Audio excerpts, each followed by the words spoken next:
here!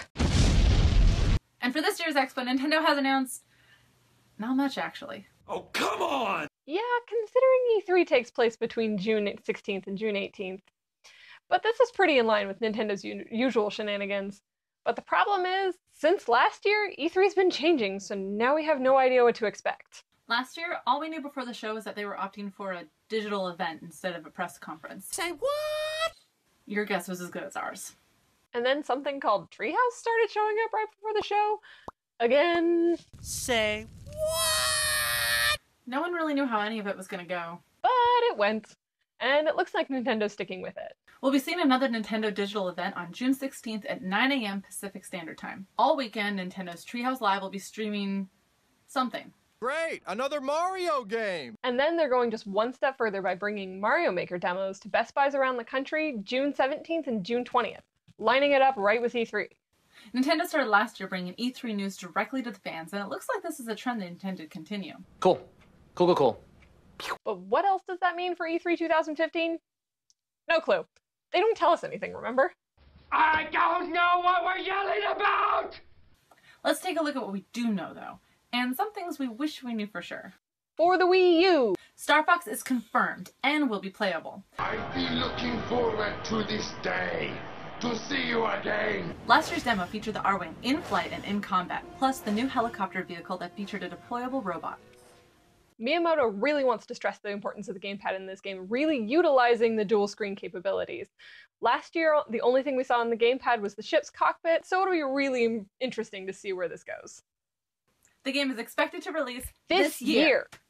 Shin Megami Tensei Cross Fire Emblem has been teased for about 2 years now, but we still don't really know much besides a gameplay trailer and that it's right on schedule.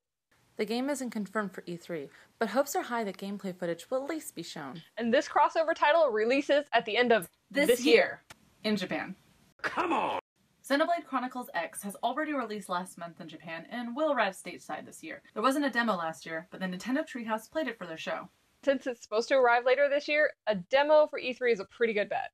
And with as good as the first Xenoblade was, we're pretty excited. And the exact release date? We don't know! Mighty Number 9 is Inafune's spiritual successor to Mega Man. It's been teased for almost as long as Shin Megami Tensei Crossfire Emblem. 2 whole years. And we're really hoping what we get to finally see at this E3 is going to be worth the wait. And when will this game release? September 15th! On the Wii U.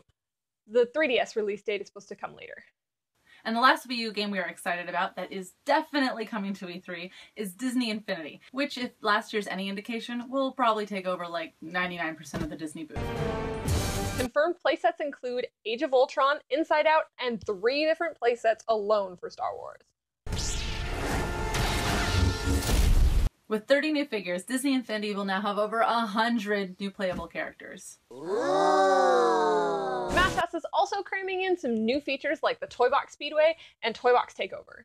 And when does it release? Later this year. I must scream into the world my excitement from the top of someplace very high! Exciting! And now moving on to the 3DS. Possibly the most exciting is Fire Emblem If. It's releasing in Japan this summer, but whether or not there'll be any English demo for E3, now that's a big if.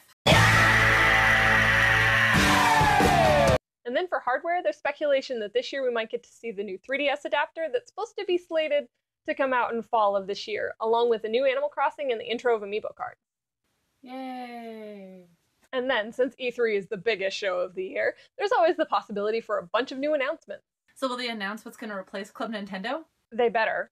What about HD remasters? There's talk of maybe boosting up the graphics for Super Mario Sunshine, or even maybe a sequel to the 2002 GameCube craziness. And what's going on with Smash Brothers and Splatoon paid DLC? I don't know. All this and definitely much more is coming in less than 2 weeks to downtown Los Angeles. Nintendo World Report will be there and will be covering everything from the Nintendo World Championships to the smallest eShop game.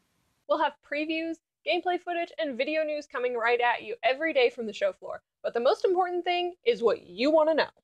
So check out NintendoWorldReport.com for more info on how to ask us questions and get more info on the Nintendo games and hardware that are important to you. We'll do our best to answer it all. So keep checking back with Nintendo World Report, and until next time, see you at E3.